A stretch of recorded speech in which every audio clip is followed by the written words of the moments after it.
fifaliana ho ahy ny mpitandrina solofinirina Ramboarison no miarabanareo rehetra zay manaraka ary komienzo fandarana azo antoka fanavota amin'i Kristy indraiky etako izaho ny mpitandrina solofinirina Ramboarison ny fahasoavan'Andriamanitra amintsika rehetra ary amin'ny anaran'i Jesôsy Kristy tompo avy anazy rehetra nanovako izany fiarabana izany ary satria ny tenin'Andriamanitra no dinihina sy azavaina dia tsarytsika mangataka amin'ny tompon'ny teny Andriamanitra mivavaka aminy mba nomezany saina fahendrena fahalalana matsilo saina ary ametrahany teny mivavako ary hitondrany hafatra koa amintsika tsiray avy izay nitady famonjena lina ny fahamarinana ary mba tianana fiaina mandrakizay no zany dia hivavaka atsika misaotra anao zahay Andriamanitra fianao le Andriamanitra masina indrindra Andriamanitra ny tompo maro Andriamanitra tsy to nandratanay izao vavaka izao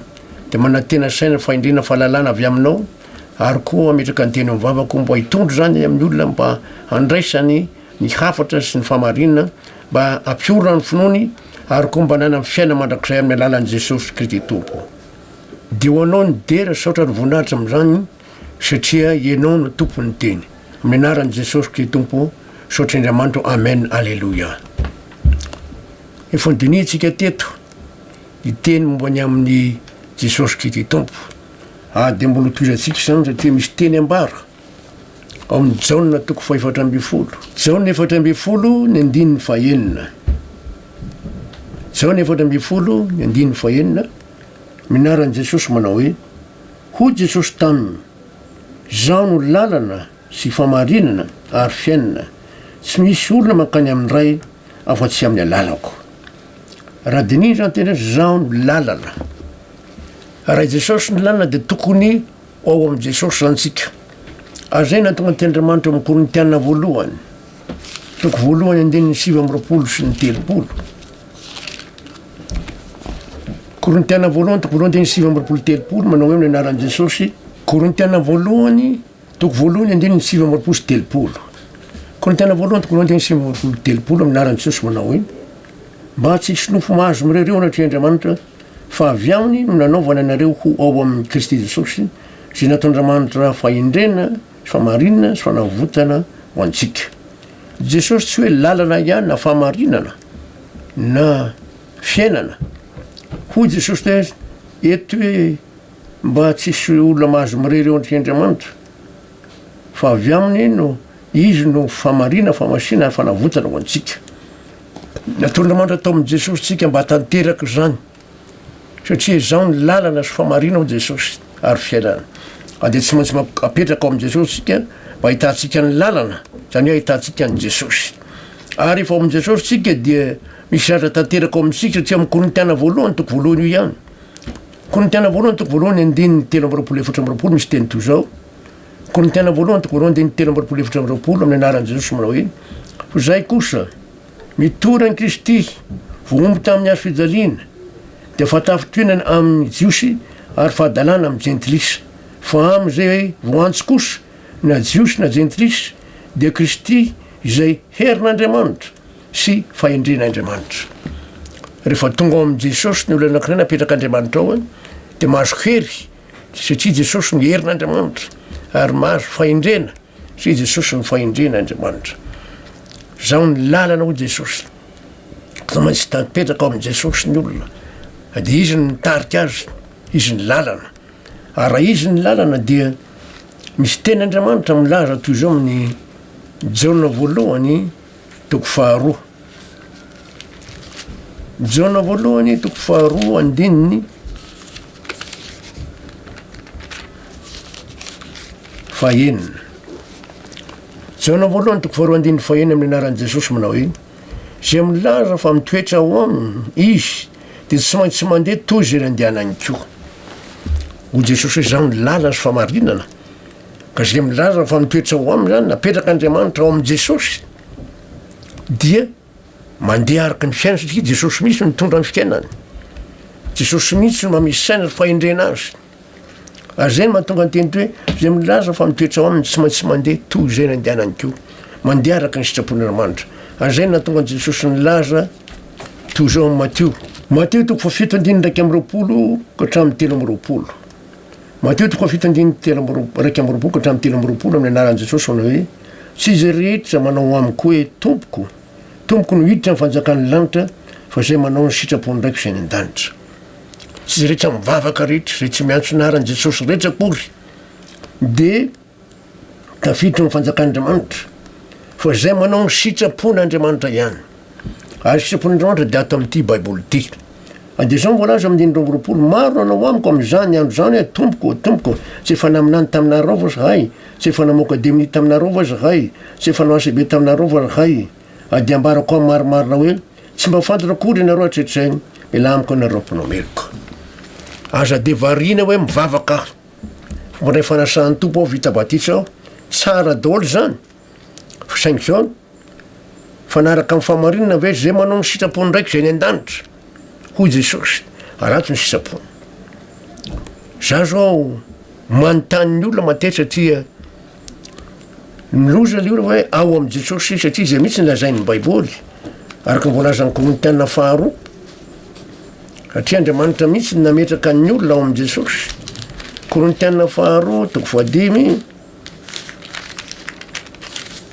anindiny fahafito amby folo sy ny valo amby folo tapany voalohany.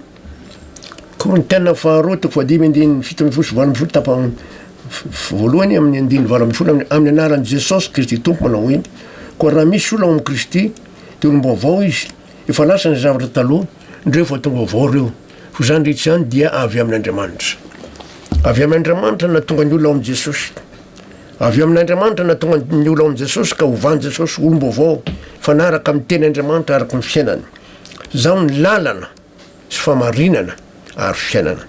Ka natonga amin'ny baiboly ny teny hoe zay milaza fa mitoetra ao aminy tsy maintsy mandeha toy zay ny andehanany koa. Fandinitsika teto ny amin'ny hoe sabata zao. Antanina ny akabeazan'ny olona miova ve ny sabata sa tsy miova. Miova ve ny didy fo sa tsy miova. Didy fo tsy miova ozy ny olona fa ny sabata ao ny miova. Ao amin'ny sasa milaza hoe ny sabata Jesosy nilaza sabata izy ao amin'ny toko sy andiny ao amin'ny baiboly. Meo toko sy andiny ao amin'ny baiboly milaza fa hoe Jesosy ny tompony sabata, Jesosy no sabata. Fa se Jesosy ny tompony sabata araka nyvoalaza amin'ny baiboly meoko mihitsy ny toko sy andininy satria Jesosy mihitsy no tompony sabata. Mateo toko faharoa amby folo andininy fahavalo amin'ny anaran'i Jesosy. Mateo 2 andininy fahavalo amin'ny anaran'i Jesosy tompony hoe fa tompony sabata ny zanak'olona. Jesosy ny tompony sabata izy ny lalana de rehefa ho any manaraka azy ary izy ara mitandrina zany na de izy aza ny tompony araka ny voalaza ao amin'ny Lioka. Lioka toko faefatra. Lioka toko faefatra ny andininy eny amby folo amin'ny anaran'i Jesosy manao hoe Lioka toko faefatra andininy eny amby folo de tonga tao Nazareta zay nahabe azy izy raha araky ny fanaony de niditra tao amin'ny sinagoga tamin'ny andro sabata izy ka nitsangana maki teny. Izy tompony sabata aza mitandrina azy ka natonga amin'ny baiboly ny teny hoe zay milaza fa mitoetra ho aminy tsy maintsy mandeha toy zay nandehanany keo de mandeha tao zay nandehanany keo ny olona zay ao amin'i Jesosy tandrina zany sabata zany. Ary ny baiboly tsy manafona ny sabata andro sabata. Mbola niteny ihany hoe tsy manafona ny andro sabata araka ny voalazany amin'ny Hebreo. Raha vakitsika ny teny eo amin'ny Hebreo toko faefatra de manazava an'izany tokoa. Hebreo toko faefatra manomboka ny andininy efatritsika ka hatramin'ny raiky amby folo. Hebreo toko faefatra andininy efatra ka hatramin'ny raiky amby folo amin'ny anaran'i Jesosy. Fa nilaza ny andro fahafito izy eo amin'ny teny anankiray araka zao ary Andriamanitra nitsahatra tamin'ny asany rehetra tamin'ny andro fahafito. Mampatsiaro ny andro sabata zany satria ny andro sabata andro fahafito, andro sabotsy io. Ary eo zao koa tsy hiditra amin'ny fitsarako mihitsy izy. Fitsaran'Andriamanitra zany io andro sabata io andro fahafito io. Toy zay tsy hiditra ao amin'ny fitsarako mihitsy le olona. Ary zany fitsarana zany de mitoetra any amin'ny tany vaovao toy zay tsika ny andininy fahenina. Koa satria mbola tsy hiditra eo ihany ny sasany ary zay nitoriana amin'ny filazantsara tamin'ny voalohany de tsy niditra noho ny tsy finoana. misy ny sasana de ny mandray ara de tsy mino manova ny tenin'Andriamanitra. Jesosy ny tompon'ny sabata, Jesosy ny tandra ny sabata, izy no natanteraka ny tamin'ny voalohany raha ny tsara tamin'ny asany tamin'ny famorona izao tontolo izao. Ary zao ny lalana sy famarina ary fiainana zany hoe lalana famarina, izy no mijerena. Mijery an'i Jesosy tompo ny fonoantsika sy mpanefa azy, mijeritsika ahoana ny fandehanan'i Jesosy, inona ny nambarany, inona ny nataony.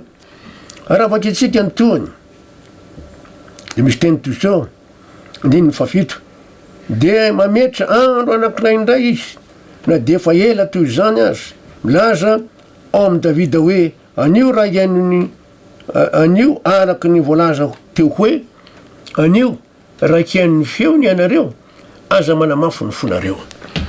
Aza manamafo ny fo raha iain'ny feony. De ahoana ny fanambarany zany?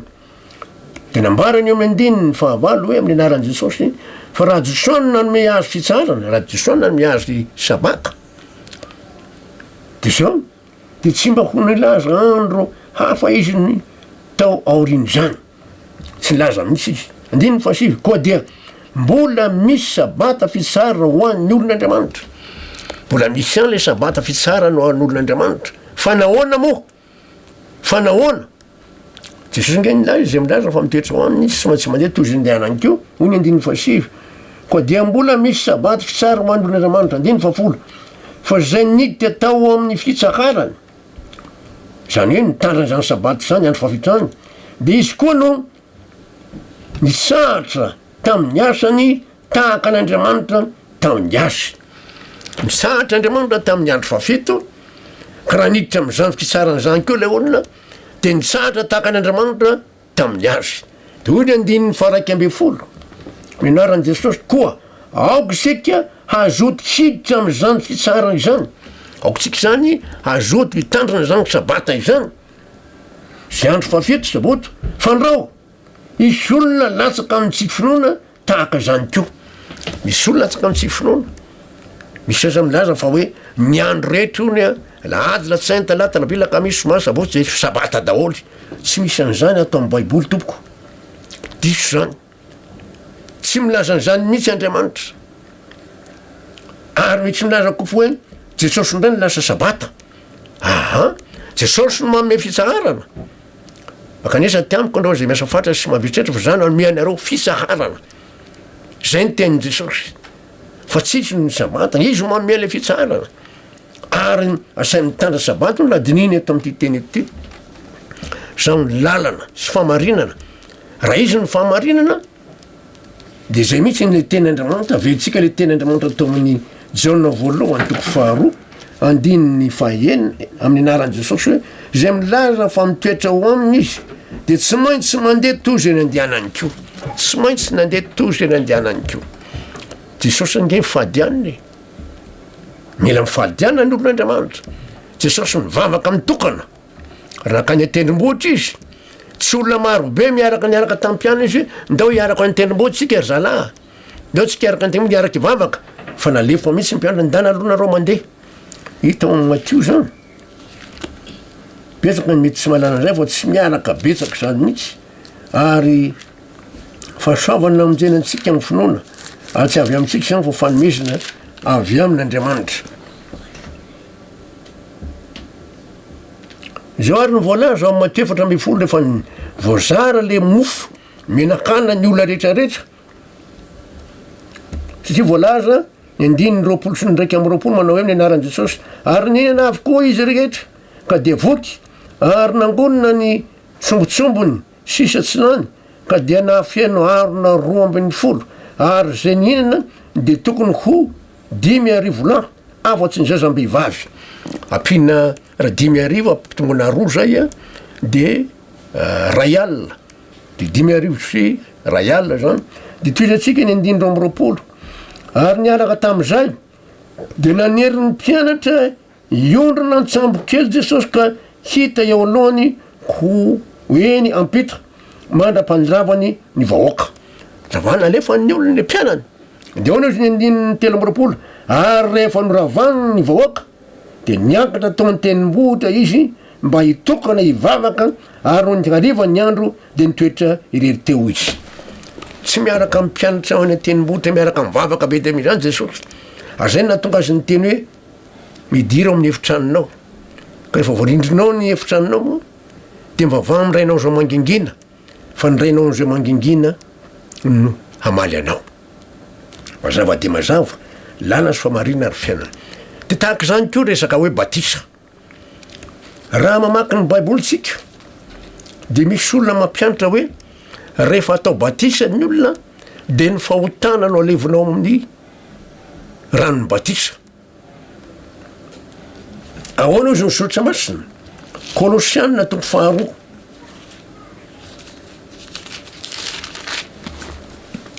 Kolosianina toko faharoa ny andininy raiky amby folo sy ny roa amby folo Kolosianina toko faharoa andiny raiky amby folo sy roa amby folo aminaran'i Jesosy manao hoe ary tao aminy koa namoraninareo tamin'ny famorana tsy natao tanana tamin'ny famonesona ny tena nofo de tamin'ny famorana Kristy rehefa nataon'Andriamanitra tao amin'i Jesosy zao tontolo zao niara voombo tamin'i Jesosy teo amin'ny fijaliana voombo le nofo misy filana fanorina de vozony ota ao le famorana tsy natao tanana finoana io niala ny tomanandevo mity Jesosy voafora le olona zay any Kristy Jesosy de nanombo ny nofony sy ny fanondriny teo amin'ny fijaliana no voalaza ny Galatianina tenin'Andriamanitra mihitsy zany fanambarana zany ao amin'ny Galatianina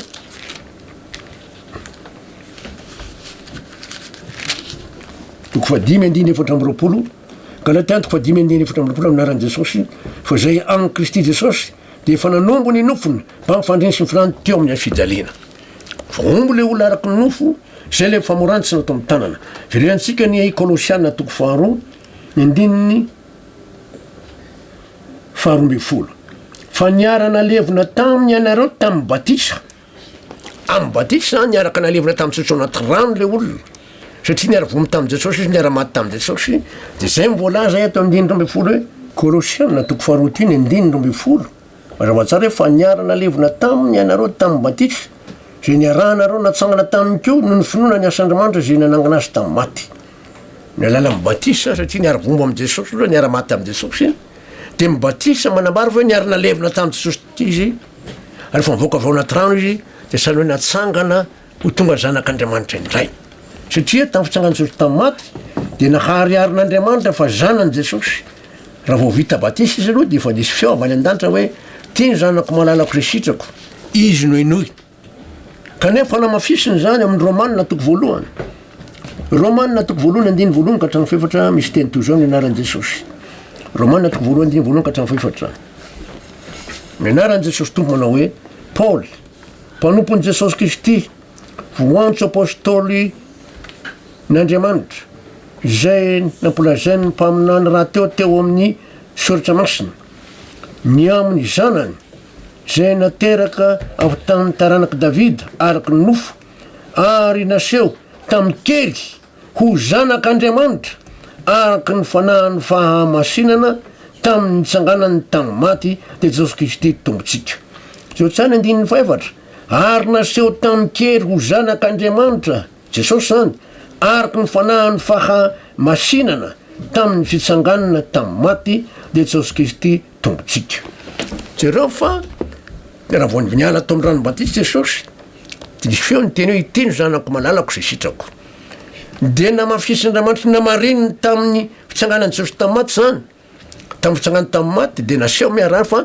zanak'Andriamanitra izy ka le olona ao amin'i Jesosy zany a de niaraka natsangana tamin'i Jesosy koa zanak'Andriamanitra Efesianina toko faharoa de misy fanambarana toy zao Efesianina toko faharoa andiny efatra ka hatramin'ny fahaenina Efesianina toko faharoa andiny efatra ka hatramin'ny fahaenina aminaran'i Jesosy manao hoe fa Andriamanitra zay manan-karena amin'ny famindram-po noho ny alehibe fitiavana zay nitiavana antsika manan-karena amin'ny famindram-po Andriamanitra tsy tia nisy oveltsika fa tena tiany andininy fahadimy na de fony mbola maty mifadisoana isika de nahavelona antsika niaraka tamin'i Kristy fa soavany namonjeninareo ny fahotana no tamanandevo de mahatonga ny olona maty eo anatr'Andriamanitra maty ara-panahy maty izy kanefa mivelomina ny ray ho tonga zanak'Andriamanitra mazava tsara andiny fahadimy na dia fony mbola maty mifadisoana isika de navelona antsika niaraka tamin'i Kristy fa soavany namonjeninareo ny fahotana zany de mahatonga ny olona maty eo anatr'Andriamanitra. Ny andininy voalohany eo toko fisiana toko faharoa milaza n'izany koa. Fisiana toko faharoa andininy voalohany. Ary ianareo dia efa novelominy fony mbola maty ny fahadisoanareo sy ny fahotanareo. Ny velomina ho tonga zanak'Andriamanitra. Teo aloha maty noho ny fahotana sy ny fahadisoana, ny otavanandevo, de ny velomina niaraka tamin'i Jesosy ho tonga zanak'Andriamanitra. Ary rehefa ny velomina tonga zanak'Andriamanitra, de ozy ny andininy fahaenina. Fisiana toko faharoa andininy fahaenina aminaran'i Jesosy. Ary niara-natsangana isika, ka niara-napetra ny any an-danitra ao amin'ny Kristy Jesosy. Sy niara-natsangana amin'ny finoana fotsiny ihany. Fa rehefa niakatra any an-danitra Jesosy, de nampiakarina miaraka amin'ny Jesosy any an-danitra, mipetraka any an-danitra eo akaikin'Andriamanitra. Zay ny mahatonga hoe zaho ny lalana sy fahamarinana ary fiainana. Tsy hoe tsy mahazo makany amin'raha fa tsy amina lalako.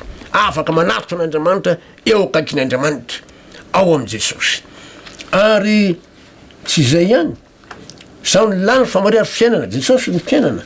Araka mbola zany amin'ny Jaona voalohany toko 5 manomboka amin'ny andininy 7 ka hatramin'ny 12 misy teny toy zao. Jaona voalohany toko 5 andininy 7 ka hatramin'ny 12 amin'ny anaran'i Jesosy manao hoe: raha mandray ny fanambaran'ny olona isika, lehibe lavitra ny fanambaran'Andriamanitra, fa ny fanambaran'Andriamanitra dia nanambaran'ny zanany. Amin'izao aretina mahazo eran'izao tontolo zao zay efa voalaza ao amin'ny baiboly raha teo. Ao ny Apokalipsy, io aretina io voalaza toko 3 andininy 10:12. De zao voalaza. Aretina maneran'ny tany io de voalaza atao amin'ny baiboly. Apokalipsy toko 3 manambaran'ny alohan'ny lehivin'i Jesosy io. Ny andininy 10:12. Apokalipsy toko 3 andininy 10:12 aminaran'i Jesosy. Satria efa nitandrina ny teniko ny amin'ny faharetana ianao, zaho kosa hiaro anao ho voavonjy amin'ny andro fakapanaky zay efa hiatra amin'izao tontolo zao ho fizan'ny toetra zay monina ambony tany. Sy aretina mahazo eran'izao tontolo zao. De mampalahelo fa misy olona mpivavaka misy mpitandrina maty tratrany. Andriamanitra ny teny mihitsy hoe miaro anao a. Any andiny 12 ho avaingana tany mafy sy iananao mba tsy haka ny satrobolina trao. Mazava tsara ny teny Jesosy eto, teny Andriamanitra fa izaho kosa hiaro anao ho voavonjy amin'ny andro fakapanaky zay efa hiatra amin'izao tontolo zao ho fizan'ny toetra zay monina ambony tany. Ao zany ahitana hoe olon'Andriamanitra na tsy olon'Andriamanitra tsy rehetra manao amiko hoe tompokotopoko ny fanjakan'ny lanitra, fa zay manao ny sitrapony ndraiky zay an-danitra.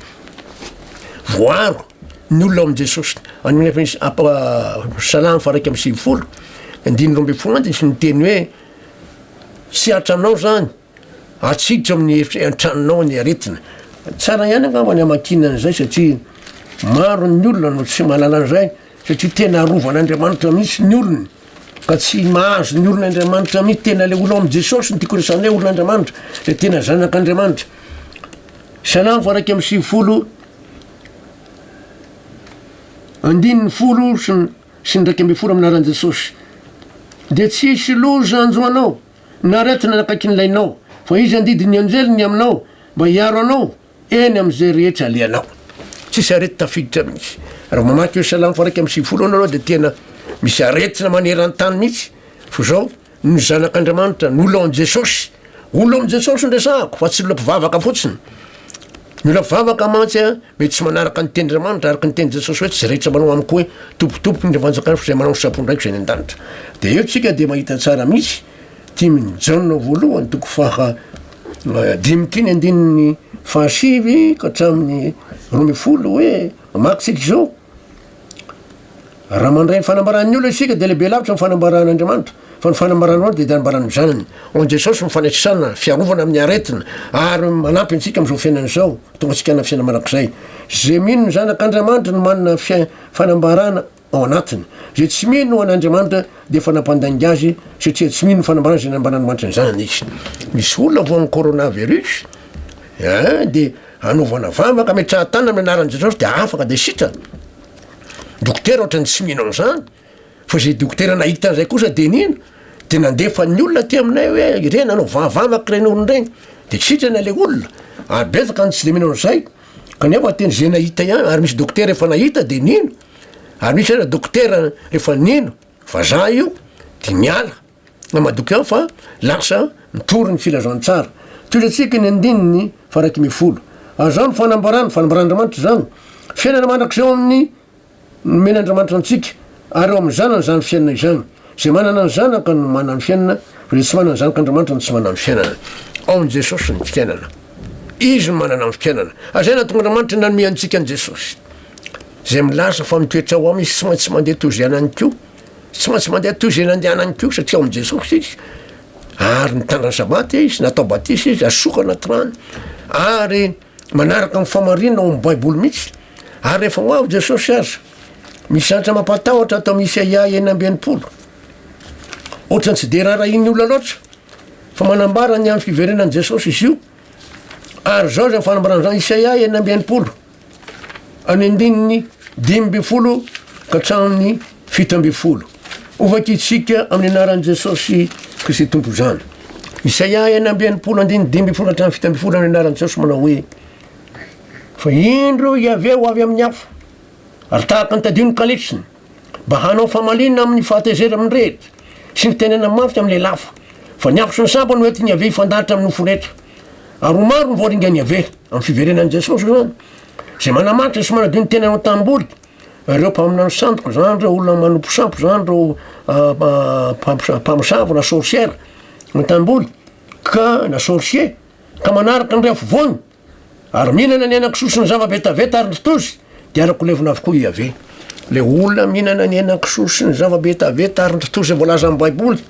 rehefa ho avy Jesosy de iarako levina avokoa de Iave ny olona milaza fa hoe madio avokoa ny zatra rehetra de misy olona manaratsy ny sinoa hoan'ny daolony rehetrarehetra ka misy olona manaraka amin'ny fanaony soko hoe mihinana ny henan-kisoa sy ny zava-betaveta ary nytotozy misy olona mihinana voalavo milina totozy ka zay ho raingana daolo regny rehetra regny tenin'Andriamanitra io tsy azo foanany zany ary zay natonga Jesosy teraka tany amin'ny jiosy fa raha tena niteraka tany amin'ny firenakavy izy a nampinany olona zay tiany omela fa tany izy a de nanaja zay nolazain'Andriamanitra rehetra amin'ny fahamarinana de narano soratsika Andriamanitra fa Jesosy ny lalana sy fahamarinana ary fiainana tsy misy mahazo makany amin'ny ray afa-tsy amin'ny lalana anjarantsika mijery ny fiainany hoe nanaraka reo tenin'Andriamanitra ve Jesosy nanaraka izy soratsika izy satria mandrak'izay mihitsy ny famindram-poana zao tsara fa tsy mba niadiady aman'olona izy nihevitra ny amonjena ny olona foana izy nitandra ny sabata izy natao batisa izy nasoka to fa 30 taonany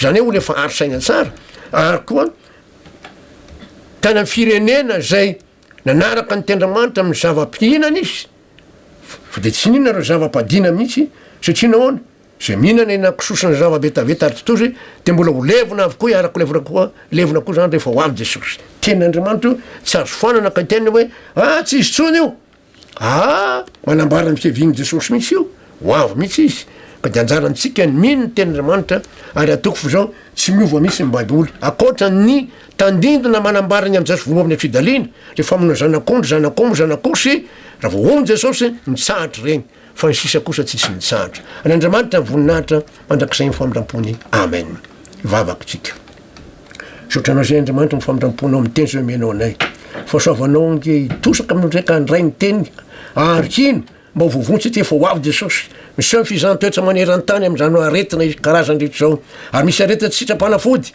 fa Jesosy kosa no mahasitrana noho ny anara noho ny amin'ny rany no fahefana menazy andandry tembotany nofo rehetra ka do anao ny dera anao sotro ny voninahitra satria misy eo hatrany Frantsa zany misy olona zay mitory amin'izany ka dia sitrana tokoa ny coronavirus sitrany arena aretina fa ho anao ny dera sotro ny voninahitra Andriamanitra mirany Jesosy tompo sotro Andriamanitra amen alleluia de manova aloha mafinaritra indray fa samy Andriamanitra amintsika rehetra amanaraka indray amin'ny anaran'i Jesosy ny rany amen